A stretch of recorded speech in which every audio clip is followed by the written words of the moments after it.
What's up, everybody? Welcome on in. Another nice new edition of Celtics Beat. Great to be here with you. I'm Adam Kaufman. You know Evan Valenti, and you certainly know this other guy that is here with us, good friend of the program, Sean Grande, of course. Long time. I always say it because I know how he feels about it. Long time. Used to it now. Radio. I get it. All right, let's start over. New show.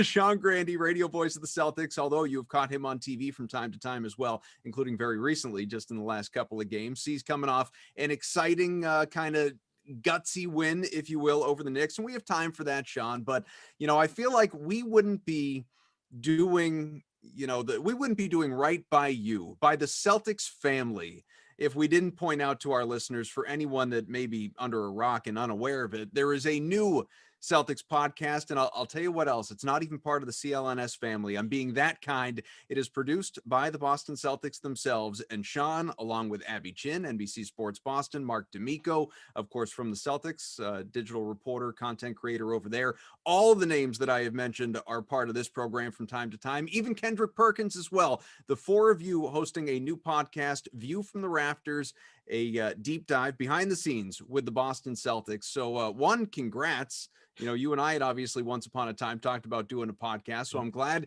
you are finally doing a Celtics podcast, and tell the people about it here on launch day. It's a long time coming, very long time coming. They approached me. It was literally in 2018, I think, when this first happened, back when the world existed. And, the Celtics have been kicking it around for a long time. And I think one of the reasons that I didn't end up doing something with you or with CLNS or a lot of other people, as you can probably imagine, have, kicked my tires, I guess, for lack of a better term, the last few years. It's because this has been in the works to have a Celtics based podcast. And I think that what you guys do, which you guys do so well, is more of a micro, here's the game against the Knicks. Here's what happened this week in these last couple of games. And we realized to do a real Boston Celtics podcast, you want it to go much wider angle lens. And the podcasts that I really enjoy are what, we call, when they came to me with it, I said, listen, this is what I think it should be is the deep dive. Mm-hmm. It's the deep dive. It is an event in Celtics history. And this can be 3 months ago or 2 years ago or 6 years ago or 20 years ago. It doesn't matter, but find an event and take the deep dive. Obviously there's going to be guests and, Danny, we did, a longer form, different kind of interview with Danny for the first one. And there'll be some of those, but really it's going to be event related. And, we have kind of lived it. If Perk and I were talking about the famous Kevin Garnett, Big Baby arm wrestling contest, right? That's become legend. Well, Perk and I were right there. It happened 2 feet from us. Right. So we, again, being the longtime voice of the Celtics, as you and others like to hit me with, which is code for you're old. And I get it. We're lucky. Yeah. It goes both ways. We're lucky to still be alive at this point. I still don't, because I'm not old enough that I can get the freaking vaccine. Like, I'm glad I've taken care of myself all these years. That worked out well. So now I'm sitting here without a vaccine. Well, thousands of people flood into the Garden for every game. But the idea was to do the deep dive on things that I'll give you an example of. An upcoming episode is going to be about the summer of 2013. Okay. And all the things that happened, the end of the new Big Three era, the hiring of Brad Stevens, the changing on the fly. And to do that properly, you're not talking about the day that Brad Stevens got hired. You're literally, that's a 3-year ramp up to Danny wrestling with the ghosts of the Sam Perkins, Detlef Schrempf trade, right? And talking to Red Auerbach about rebuilding, all the chances he had to trade Ray Allen, and what led to him not doing that. And then the opportunity coming to make all these pivots, the great Doc Rivers dilemma of should he stay or should he go? Could he exist in the league, Tuesday night league pass world and not in the ABC TNT microphone on my jacket world? So that's an example of something. There's so many layers to it. The trade of Kendrick Perkins. And obviously we got Perk anyway as one of us, but all the things that led up to it, that's a dividing point. As you know, we've probably had this conversation. The new Big Three era is divided into 3 parts. The first dividing line is the Kevin Garnett injury, and the second one is the Kendrick Perkins trade. And you had different degrees of dominance and success in those 3 phases of it. But we have the ability, because we're the Celtics, to talk to people that maybe are going to be hard to get to for other podcasts or other people, and take our time and do things that aren't related to what happened this week, but that you could listen to on a drive this summer on, like on summer vacation that are going to be sort of evergreen. And that was basically the concept. So this episode you just mentioned too, have you guys, like you said, it's an upcoming episode, but have you guys already recorded this one? We did. We talked to Danny, and it's funny. It was right around the trade deadline, but we weren't talking about the trade deadline other than in generalities about, when you're talking to Dan, we'll talk to Danny many times because he's involved in all these things, right? He's involved in Ubuntu. He's involved in the hiring of Brad Stevens. He's the 2013, the trade of Kendrick Perkins, all of these things Danny's involved in. So he'll make multiple appearances, but this was just a different kind of long form conversation with him. And to me, the interesting part was talking to him about the way he approaches his relationship with players is something that other GMs go out of their way to avoid. Mm-hmm. And the conflict of Danny, the person, and wanting to be involved in these young men's lives and help them. And then you're on the phone an hour later having to trade them away. So that's the kind of thing you're not going to talk to Danny about that on his weekly radio show when the team has lost 3 in a row or whatever. It's micro versus macro, or what we call in the podcast world, the deeper dive. So even when we do interviews like we did with Danny, they'll be different from what you hear on a daily, weekly basis, and hopefully more in depth. So the reason I asked that question is because one of the things that has just always fascinated me, and I think it's been talked about here and there, written about here and there, but what I would love to really engulf myself in a deeper dive in, and it involves Danny, it involves Brad, it involves Tracy, Brad's wife, it involves, Wick, it involves so many others. And maybe you guys got into this, maybe you didn't, but I'm sure you know the backstory, just you being, with your friendship with Brad and others, is when he was hired back in basically July 4th, 2013. And I was excited about it. A lot of people who were fans of Brad's at Butler were, and I wrote about it at the time for the Globe's website. Just, this guy's going to do big things, and, hopefully he does, obviously, but he's already achieved quite a bit in his time in Boston. The fact that in this era of news reporting, news gathering, social media, Twitter reports, there wasn't a sniff of that Brad hiring anywhere. Hadn't been floated, hadn't been rumored, didn't exist until the Celtics sent out the press release that he was hired. And that's been true since, of extensions that he has signed and things along, like it just Brad, that Brad being, sort of that cloak of secrecy. And it helps obviously when your agent is your wife. That's a big part. Yeah. But the fact that that stuff, just a deeper dive into that whole process of hiring, there you go. I'd love to hear. You'll be a satisfied customer, because that's the idea. That is the basic concept, is to tell these stories that either haven't been told or they haven't been told in a certain way. And again, having the example, pick something from the last couple of years. You have 3 of us or 4 of us, or whoever it happens to be in any given episode. We've all had different views of it. Mm-hmm. From our different places in the organization, or the different people that we knew, or different feelings about it. And you're just coming at a topic with multiple people and their view of it from, where they happen to be. So, but that's a good example of it. The flight, Mike Zarin and Danny and those guys flying out, and to see Brad, obviously in the complete cloak of secrecy, a story broken by press release. Mm-hmm. Old school. Yeah. Yeah, it was just great to see. So, again, it is called View from the Rafters, the behind the scenes with the Boston Celtics. Episode 1 dropped today, Thursday, and I assume this is, without reading through the whole press release for everybody, weekly program. It's going to feature some combination of the 4 of you, Abby, Mark, and Perk, and obviously a rotation of guests along the way. Yeah, and it's going to depend on the availability, but mostly, what are we talking about? Are we talking to Kevin Garnett? If we're talking to Kevin Garnett, you're going to have me involved. You're going to have Perk involved. Mm-hmm. If it's maybe a more, behind the scenes issue involving the team and the way we travel, or how, medical stuff is done, or whatever, things that where Abby's been really more, connected to them, you might see more. It's going to be in the old days, we had those wrestling tag teams, right? Where you had 3 people and only 2 people could be in the tag team match, but you had the team was bigger, so you never knew who you were going to get. Right. It's going to be that kind of thing going forward. And like most things in this day and age, it is a brand new work in progress. It's taken on many forms in the couple of years as we've ramped up to it, and this is what it's going to be at the start. For both of you, by the way, just because you brought up Kevin Garnett, anybody check out his book yet? I was really excited about it when he announced it, KG from A to Z, and, like, heaven forbid an unfiltered KG. Like, I thought that's what we had all these years.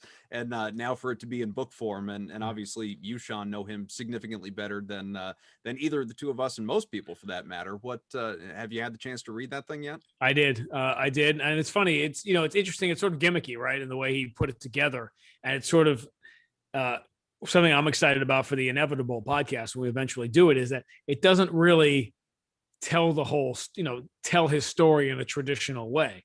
And there's a lot of there's interesting stuff in there, and it's new stuff, and it's a book obviously you should absolutely read if you're a Kevin Garnett fan, but it's sort of, it leaves you wanting more, which I guess is the idea. But I don't know if you know this or not, but Showtime has there's a Kevin Garnett documentary coming.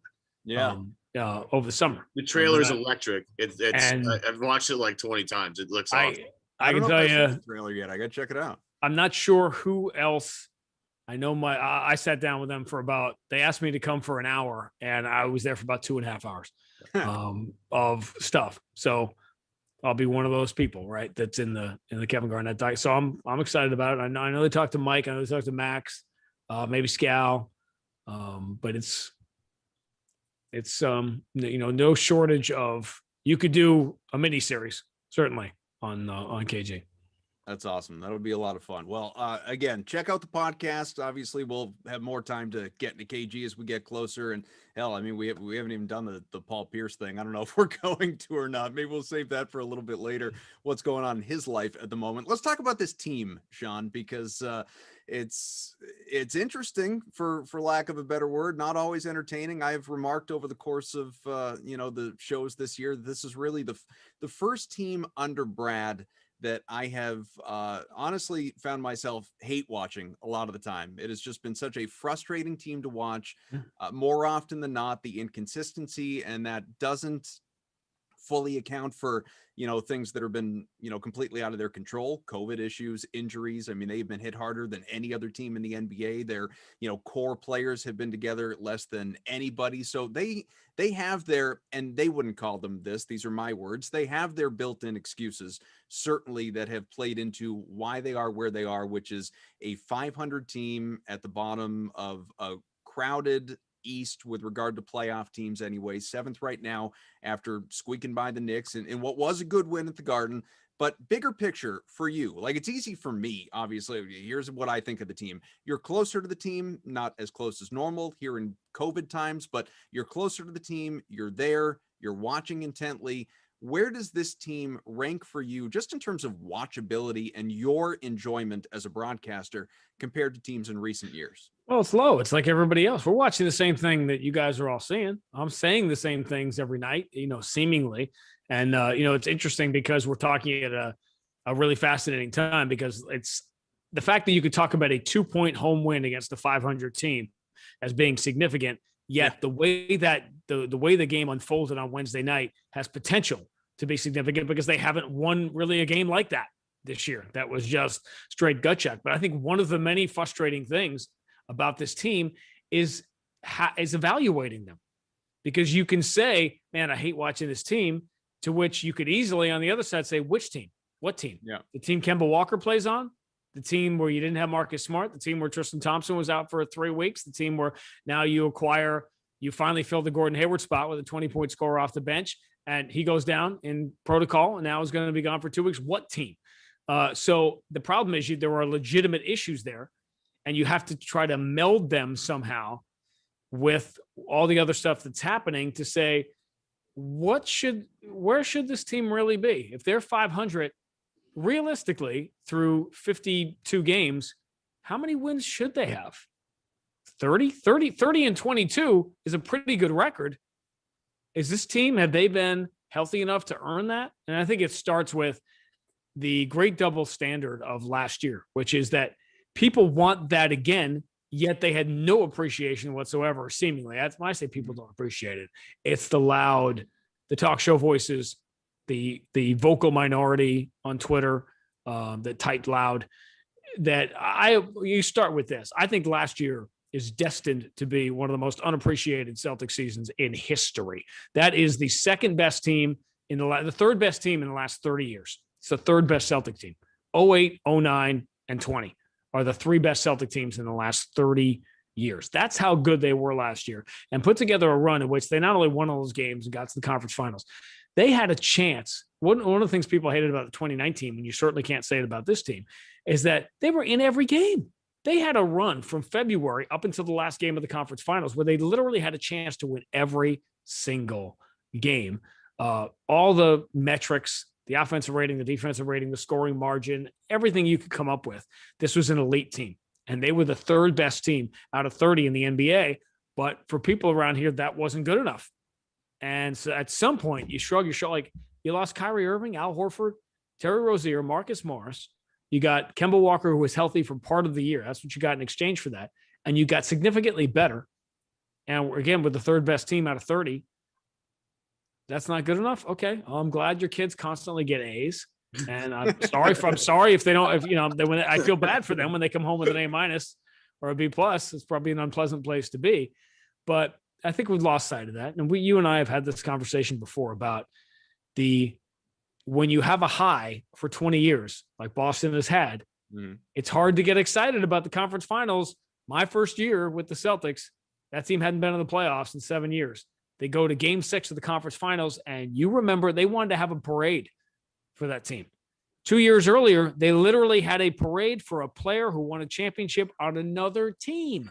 That's what was going on in Boston in 2000. Yeah. Ray Bork had a big party and a parade or whatever it was because City he won the Stanley Cup with another team. That was the mindset. Especially with what we've seen the last 20 years, it remains one of Boston's most embarrassing sports moments. So, or not, or it was a time capsule, right? It was that moment in time. Nobody said in 2000, there was probably one crazy guy on the street. You know those people that talk to themselves? There's probably one crazy guy wandering up and down the street with a big shawl in 2000 saying, in the next 20 years, the Red Sox are going to win 4 World Series, and the Patriots are going to win 6 Super Bowls, and the Celtics and Bruins are going to win the championship. And everyone, listen to that crazy. My God, that's the craziest guy I ever heard.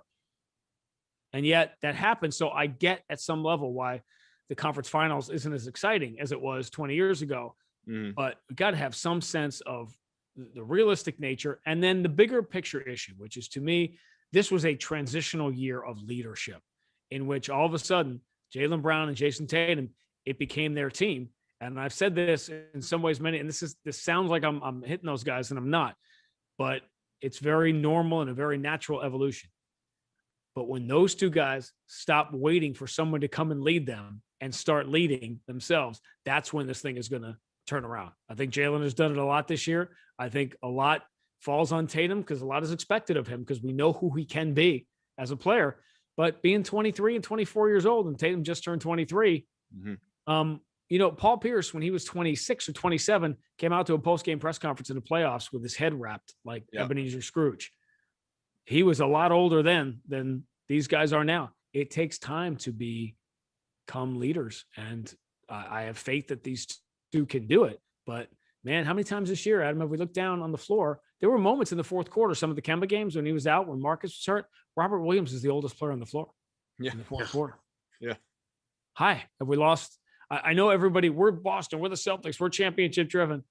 Okay, how about looking at the realistic nature of where this team stands?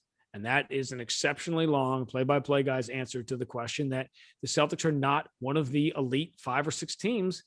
Or actually, you've never had a year like this. There's 8 teams at the top. There's 8 teams at the bottom. Everybody else in the middle. And this is viscerally demonstrated by the Sixers the other night. The Celtics right now, as constituted, are not a championship caliber team. But they could turn this thing around. They could win a playoff series. They could scare the heck out of the Nets of the Sixers in the second round. And that, to me, that turns the cable car into a building block into next year. Yeah, the leadership thing is interesting because expectations are obviously, with the success they've had over the past couple of years, going to the Eastern Conference Finals through the past 4 years, expectations change, right? Going to Game 7 against LeBron and the Cavaliers, and you're a Terry Rozier, couple of made threes away from going to the NBA Finals, and getting absolutely steamrolled by the Golden State Warriors. That team has no expectations. You're playing with house. Evan, check me on this, Evan. I always thought the Celtics would have won the first game. They would have won the first game out there. and then lost the next 4. Yeah, right. yeah. After that, I always felt like they would have stolen one of the games out there. Probably that first game, and people would have been going crazy, and then real life would have. Well, the one thing I'll say about Boston, and just as a real quick side tangent here, the one thing I'll say about Boston and those Golden State teams is Boston was never really afraid of those teams. Like, I remember I got in a little bit with Michael Thompson about it on Twitter. I was like, hey, Michael, why does it seem like that Boston always plays them tough? I remember Boston went into Oracle when nobody was winning there, and they went in there and won a game, and they were shorthanded in that game. I mean, it was like, I was at the double. All of Sean's tweets about it, or like that. Yeah, you know that I have that number. Nobody's been better. State well over the last handful of years. In the Golden State era, starting in 2014, right to now, the Celtics have the best record and scoring differential against the Warriors than anybody in the league. I was at the game, the double overtime game, where they were on 25 straight. And the next night they lost to Milwaukee because they were in Boston. Yep. Boston had no business being in that game, but. And Sean, you were there. It was like an event. Everybody was there. Everybody. I mean, I was fortunate enough to have good, tickets for that game. Within 3 rows of me was Robert Kraft, John Henry, Wick, Devin McCourty, Logan Ryan, LeGarrette Blount. I mean, it was anybody who was anybody was there. And they just, for some reason, if that particular Golden State team, they were not afraid of that team. And I asked Michael why. He said, because that team learned defensively, that this is where the game's going to be won. They were never they knew that every assignment, every possession mattered. And because they treated every possession like that, they were able to hang in games. But, as we try and get back to right? Yeah, right. Exactly. Al was a big part of that. But getting back to my original point, this team has expectations now, right? You have a Jayson Tatum who for the first time in his NBA career has to really carry and shoulder load, as you mentioned. You have Jaylen Brown, who's done a really good job of being, a vocal leader, at least with the media, trying to explain things. And of course, last night, talking about how him and Jayson talked before the game, how they block out the noise. And maybe last night was the turning point. But my point with everybody is this, look, Steph Curry and Klay Thompson that went until they were in their mid to late 20s. LeBron took him a while, took him another team, Dwayne Wade, Chris Bosh, to win an NBA champion. Winning an NBA champion, if it were so easy, then every team would have one. And, you would have a different team every season. But unfortunately for fans and, for people, storylines change throughout the season. And just because and I know it's been frustrating for a lot of people for a lot of different reasons, but these two guys who project to be on this team for a very long time, as much as certain members of the media want to tweet that they'd rather get rid of Tatum right now because they don't like his body language or something. I don't get that. But this team is going through some really tough growing pains, and eventually they will come out the other side. I refuse to believe that guys as talented as Jaylen Brown and Jayson Tatum aren't going to figure things out eventually, whether it's this year or next year, and launch themselves into the next stratosphere. It's just been a weird 2 years of NBA basketball. All right. We're still in the middle of what I call the weirdest time, maybe in NBA history, with the shutdown last year, the bubble playoffs, the shortened off season, and the COVID stricken season that has really infected the Celtics in a really negative way. So as much as I want to say that this season has been frustrating, maybe this season, Sean, in a way, is sort of necessary for these two guys to realize truly what their potential is and what they need to do to get to where they want to be as perennial contenders every single year, and going, to the Eastern Conference and NBA Finals along with the LeBrons, the Durants, the Currys of the world. Sounds a lot like our broadcast throughout the course of this year, but it's no fun to go through it when you have to go through it. And I understand that. I get it, but I just don't think anyone's been realistic about the talent that has left and what you have now. And so what happens is when you say that, then people say, well, that's Danny's fault and it's Brad's fault that people are leaving. Here's something I'd like to point out about Al Horford and Gordon Hayward, two integral parts of what happened. Certainly Gordon was going to be, and we've seen those numbers. I tweeted those too, right? Gordon Hayward, people are like, he's made of glass. He's whatever. He's been very reliable. He was completely injury-free the last 4 years before he got here. And until he got hurt this year, he was in the top 30 in minutes played, including second 1 year in the entire league in minutes played for the 4 years in Utah and then this year in Charlotte until he got hurt again. So there was a lot of bad luck involved in the Gordon Hayward thing. But Gordon Hayward and Al Horford in consecutive years both got contracts that were ridiculed around the league. Mm-hmm. How can Philadelphia give Al Horford that? How can Charlotte pay Gordon Hayward all this money, whatever? Now, I know, okay, Bill Belichick has won championships because he has Tom Brady. He's great, all that. If Bill Belichick built up a player's value and then some other team dramatically overpaid to get that player away, people would say, oh, man, Bill Belichick, look what he did. He got some other team to overpay. And yet it happened here with Horford and Gordon Hayward. You know what the Celtics want, something they really missed this year? Gordon Hayward, that spot. Because not only did you not have Gordon Hayward, you didn't even fill the spot. Not to mention all the guys. The second he left. We've been harping on that on this program. Significant. Very significant. Brad has talked about this, and he's right. Again, because it's so weird, the bubble, we can't really put our head around it. Brad Stevens said he said it early in the year with me. I know people don't always hear. I just recently came to my attention that apparently these Celtic games are televised. I wasn't aware. Yeah, I did not know. Yeah. I thought we would in any case. So, a lot of stuff Brad says, and I know that people are all excited. People are finally catching on to the segment I do with Brad before the game. It's become kind of a cult thing. I know people are listening and they get a different side of him and all that. But a lot of stuff he says is going to slip through because people aren't going to hear it. But he said it again recently, and I don't think it truly resonated, that the best team, the best basketball the Celtics have played since he has been here with the seeding games and the early playoff games last year in August, into September, because that team was playing at a championship level. And by the way, we all use different websites and whatever, but 538, which does a great job with the project. The Celtics, by 5 or 6 games into the playoffs last year, were the favorite to win the championship until OG Anunoby ruined everything, right? Kyle Lowry was too far back out of bounds and nobody called him on. But that's how well they were playing last year. And Gordon Hayward, who eventually got hurt, was a big part of that team playing well. You didn't fill that spot. And so I get it. We want what we want. We want the Celtics to be one of the 2 or 3 best teams in the league. And suddenly there's a group of people that can't handle it, that they're not. So fire the coach. Okay. Yeah, Brad will be out of work a long time if the Celtics fired him. That'll last. Danny Ainge, he hasn't done this. Well, this is a problem with being a general manager, right? For 18 years or 19 years. People will say, well, he picked the late Fab Melo and he picked Gabe Pruitt and he made these mistakes in the draft. I said, okay, we can talk about all the mistakes Danny has made in the draft the same way you can talk about going after Mike Trout for all the times the 60% of the time he doesn't get on base. Mm-hmm. Okay, that's fair, but he still gets on base more than everybody else. So people just are looking for something and nobody wants to say it, which is that for whatever reason, immaturity, being the guy, the COVID issue, for whatever, nobody wants to say this. Jayson Tatum has not played like a superstar this year. He hasn't. He's seen flashes of it. We know what he has been.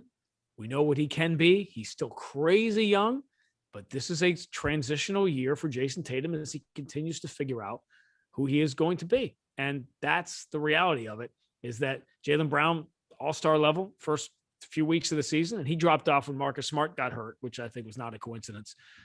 And the reality is it's on those 2 guys, and they've been all-stars. People, you have 2 all-stars, you should be one of the best teams. Really? Paul Pierce and Antoine Walker were all-stars. Mm-hmm. Paul Pierce became a true leader and one of the really great players in the league in the 05-06 season, his second year with Doc, when he kind of got his head together.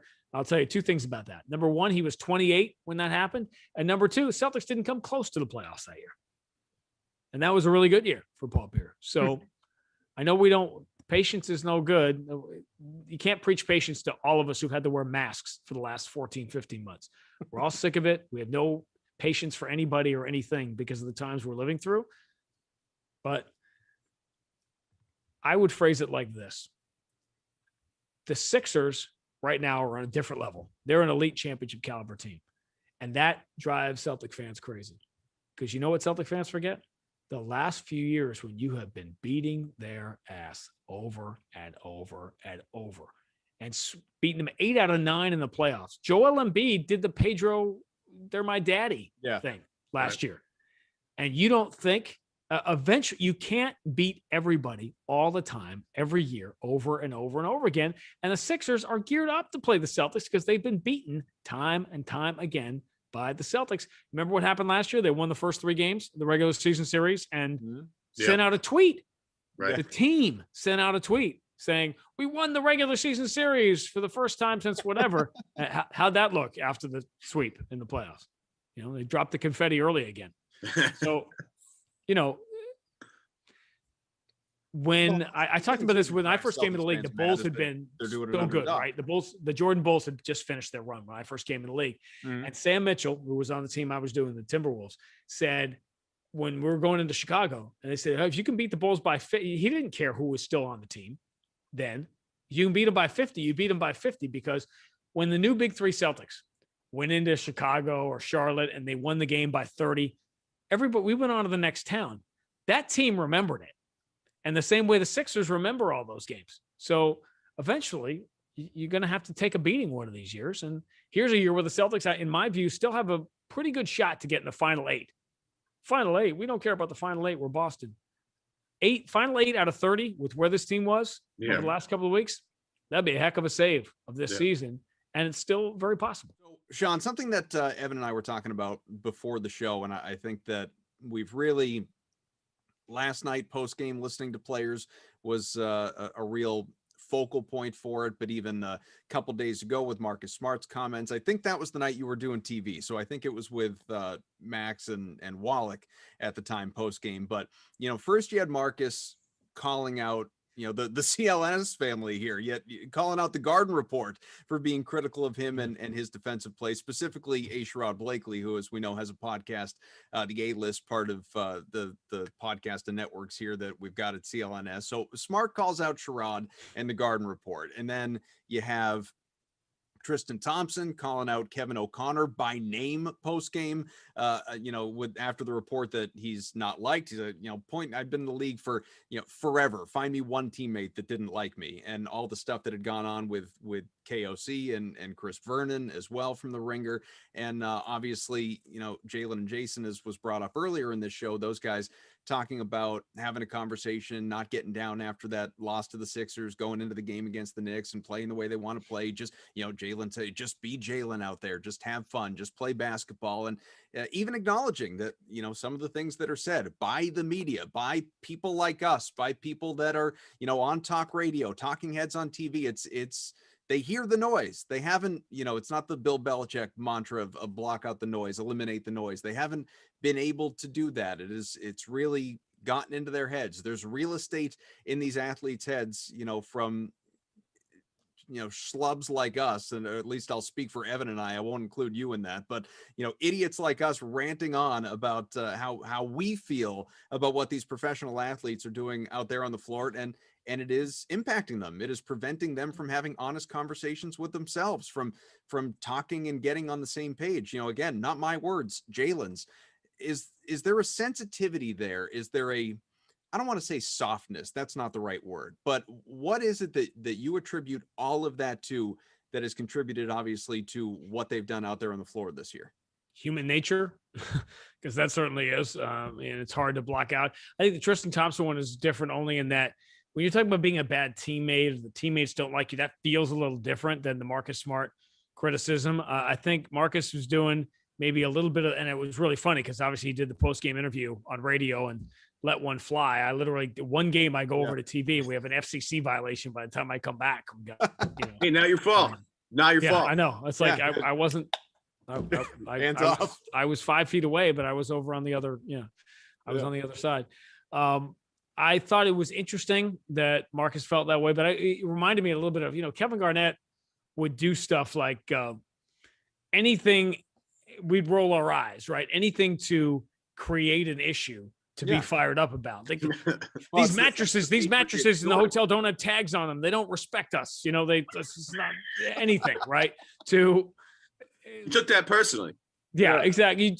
You'd make up anything. Well, you can't sell it at that point. That's a big deal. Yeah, and he would do that all the time. So I think there was a little bit of that, but I think Marcus certainly heard the whispers, and it's impossible.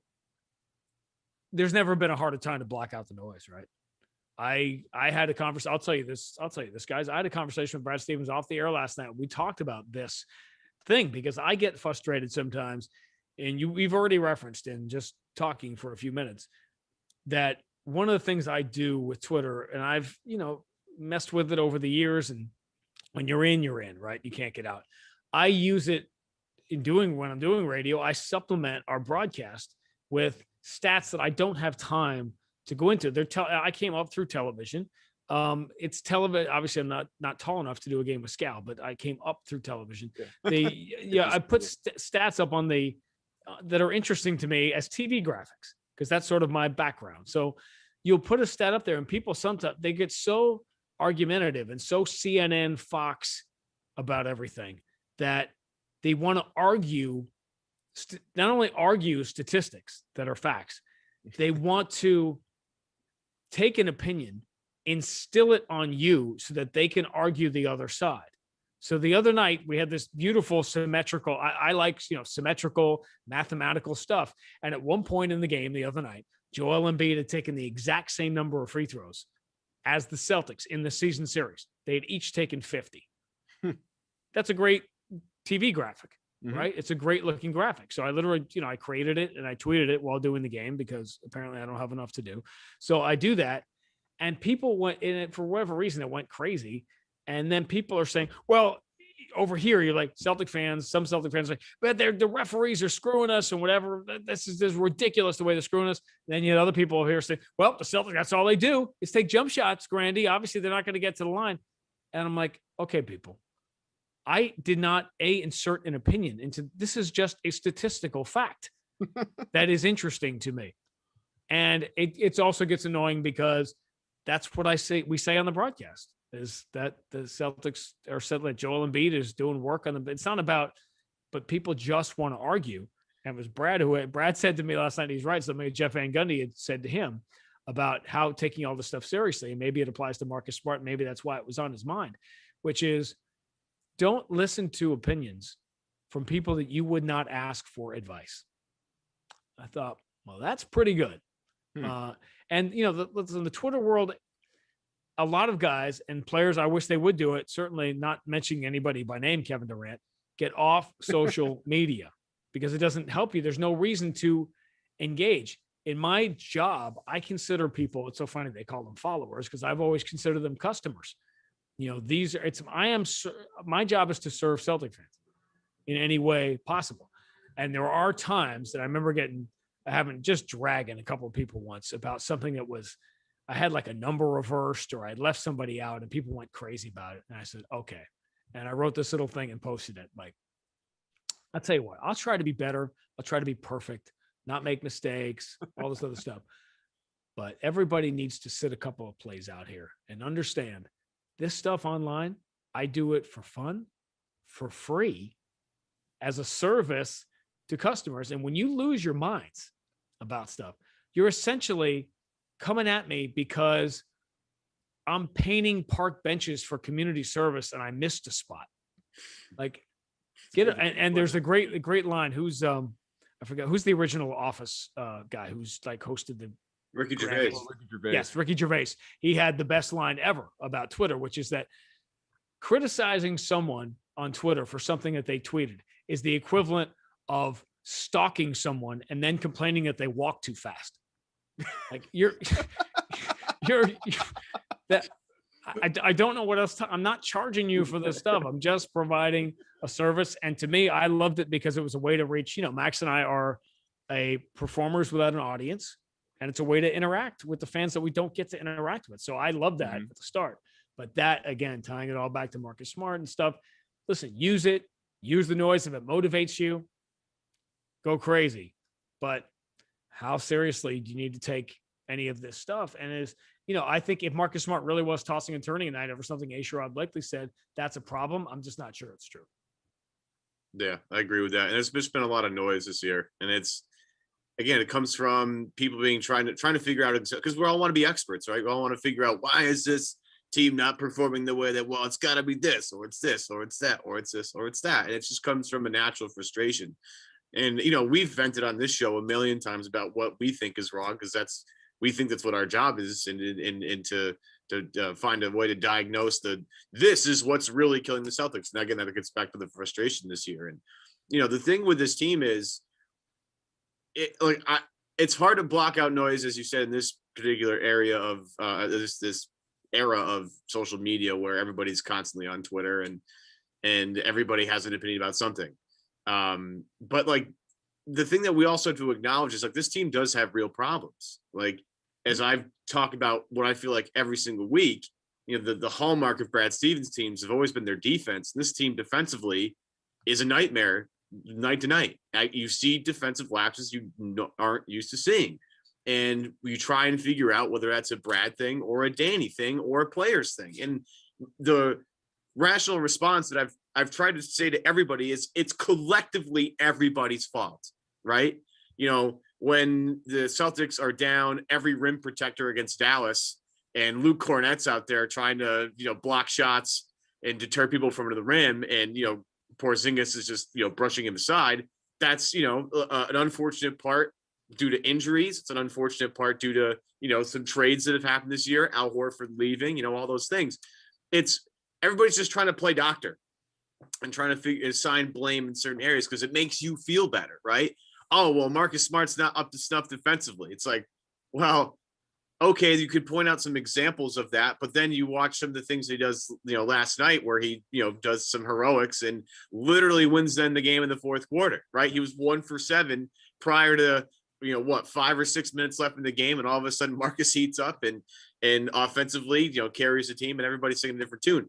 It's just part of the frustration this year, but offensively, I can deal with some of the stuff. Defensively, though, I just get really frustrated with the miscommunication. And, you try and figure out, is it because they haven't had practice time, because they had a shortened off season, they have new guys coming in. It's just like, but everybody wants to have an answer. And what I like about having you on, Sean, is like, you have the bird's eye view of here's, there's not one thing going wrong. It's a multitude of things. It's a weird season. It's the loss of talent. It's injuries. It's all these things combined together, which no rational fan actually thinks about, right? Not hot takey enough, Sean. Right. Well, I'll say many things, as I often do. Rational fan is an oxymoron. Right. You're not supposed to be rational. That's your job. I'm not sitting here going, don't react badly. Don't scream that the coach should be fired or whatever. Be a fan. Be frustrated by the season. You should be frustrated. But if you want the real answers, unfortunately, it's more complicated than that. And as I said at the start, one of the things that makes this season so frustrated is that there are 50 things you could point at. And here's a great example of fans. What were they screaming all year long? Robert Williams. I want more Robert Williams. Robert Williams, Robert Williams, Robert Williams. Okay. I didn't disagree with that. But right now, you're better with Daniel Tice than you are with Robert Williams. That does not mean this isn't the right thing. What's happening, it doesn't mean Robert Williams isn't going to be what we think he's going to be. This is a special kid, by the way. I mean, he's a great kid in addition to all the things that we see. But you have to take a step back to take 2 steps forward. And all of a sudden, you're left with Robert Williams. You got bailed out against the Knicks because you have Tristan Thompson, an older player, on your roster. You're going to have growing pains. I agree that Robert Williams should play, but you can't have it both ways. You can't say, I want Robert Williams to play. Oh, but I also want to win games. You don't get both of those things. Eventually you might, but that you can't wait. This is what I want as a Celtic fan. I want what I want. I want the defense to be great. I want them to stay at a championship level while they're sort of rebuilding and changing this team. And you want that because you got it already. And instead of appreciating the fact that this team sort of rebuilt on the fly and you spent a year and a half at the bottom of the league, a year and a half.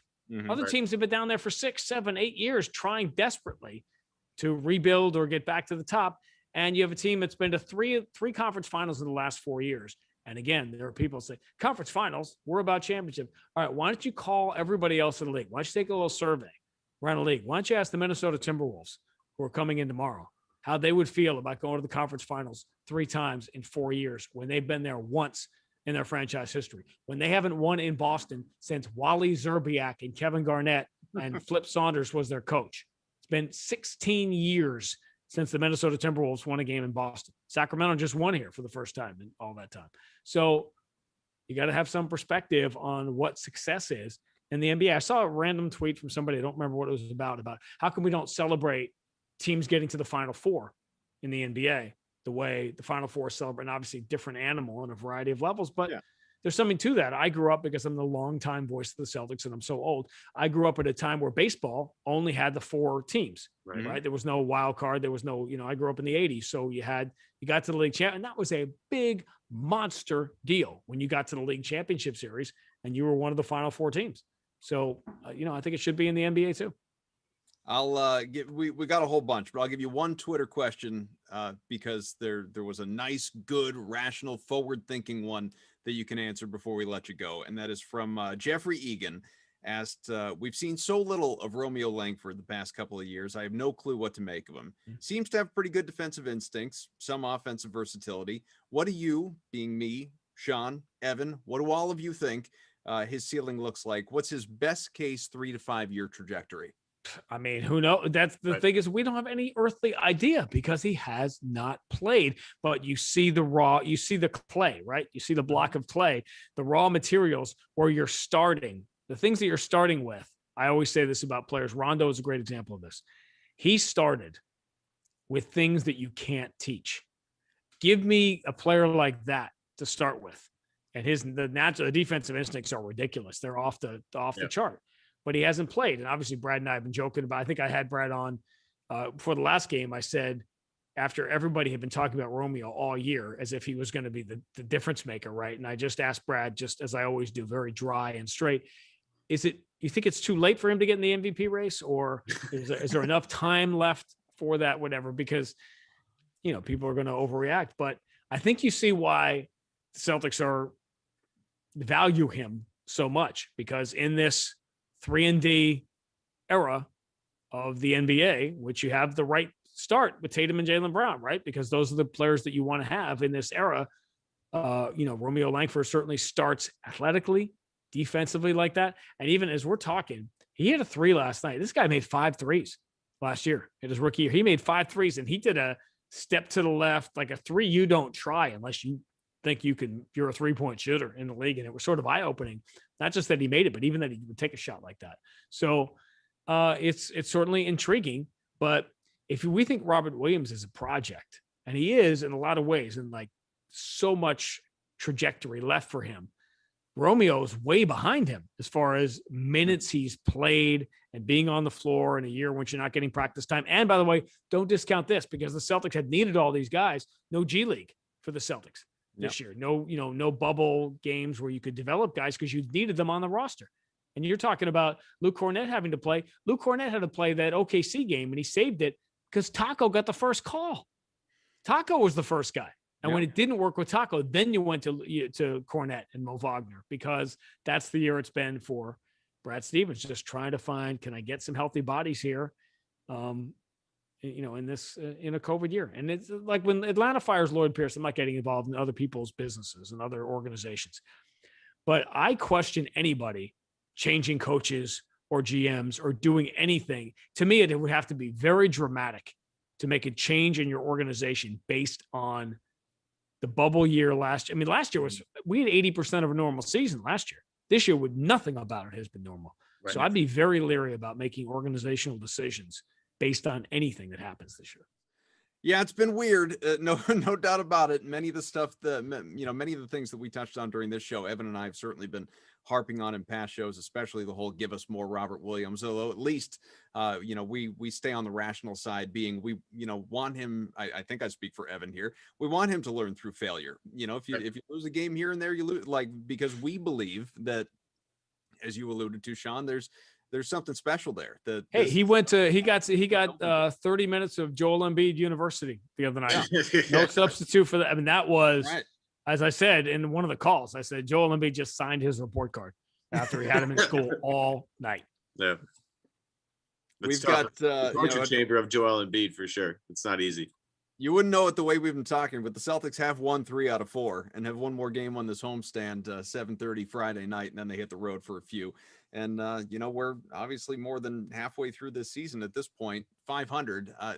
What if removing the uncertainties, the unpredictable elements, the, COVID and injuries, but just if this team, as has it's trended in this direction. I say that with Evan Fournier being out, obviously, but it is trended toward health, toward unity, toward seeing more of these guys together, certainly than we did the first third of the season, let's say.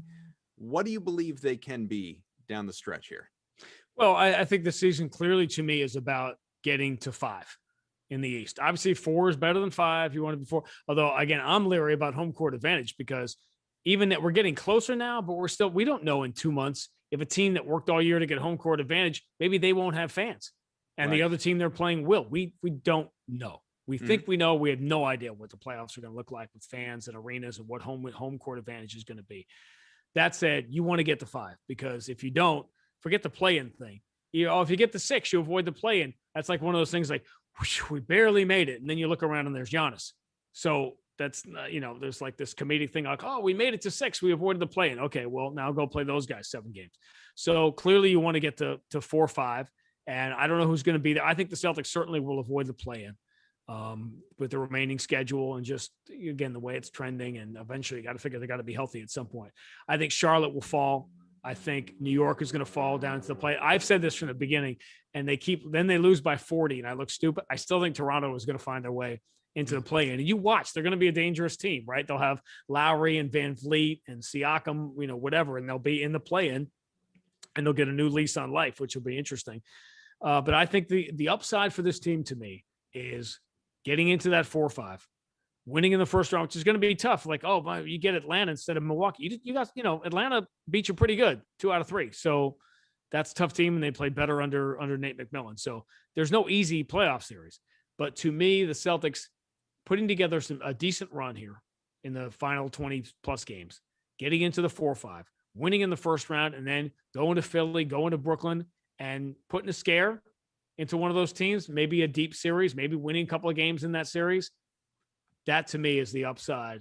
And by the way, as difficult as this season has been, you watch if the Celtics win in the first round and then win one of the first 2 games at Brooklyn or Philadelphia, this town will go crazy. They'll fall in love again all over with this team because they can't help it. Right. But I expect the Celtics to be in the conference final? Absolutely not. But all of a sudden, do you want to be Brooklyn or Philly? And there's Tatum and Jaylen Brown playing their best basketball and a Marcus Smart type team. All of a sudden you go from, okay, you've been one of the elite teams in the league the last few years. You may not be this year. I think the team you don't want to play in the second round, that'd be a pretty good save for a season that, a lot of nights this year has looked like it was going to be lost. Again, one more game on the homestand, then an interesting ride the rest of the way. Hopefully we see some more Evan Fournier real soon. We don't know exactly how long he is going to be out. Obviously, that is the nature of health and safety protocols. It took Tristan Thompson missing a dozen games before he came back, and thank God he did, because they don't win that game against the Knicks without him. That is for sure. Played well and full strength. It's on the way, folks. We hope it is on the way. In the meantime, Sean Grande joining us again, longtime voice of the Boston Celtics on the radio, popping up on TV from time to time as well. And he's got a new podcast with Mark D'Amico, with Abby Chin, with Kendrick Perkins. It is, of course, one that you want to make sure that you check out here. It is the View from the Rafters, behind the scenes with the Boston Celtics. You can subscribe, you can check it out, and while you're at it, subscribe to Celtics Beat right here on iTunes. Thank you so much, Sean. Always a pleasure, and we'll bug you again. You can count on that. My pleasure, guys. Thanks for letting me have the full face and not pranking me like the TV guys. They didn't give me the Mike Gorman box to stand on, that same box. So I looked like Harry Potter next to Scow's Hagrid the other day. Cut you off at the nose. Yeah, I was like, you can't. Wilson I'm like, this is not gonna work. We're really gonna do this, but I get it. Prank the new guy. There you go. For Sean, for Evan Valenti, I'm Adam Kaufman. We'll talk to you again next week.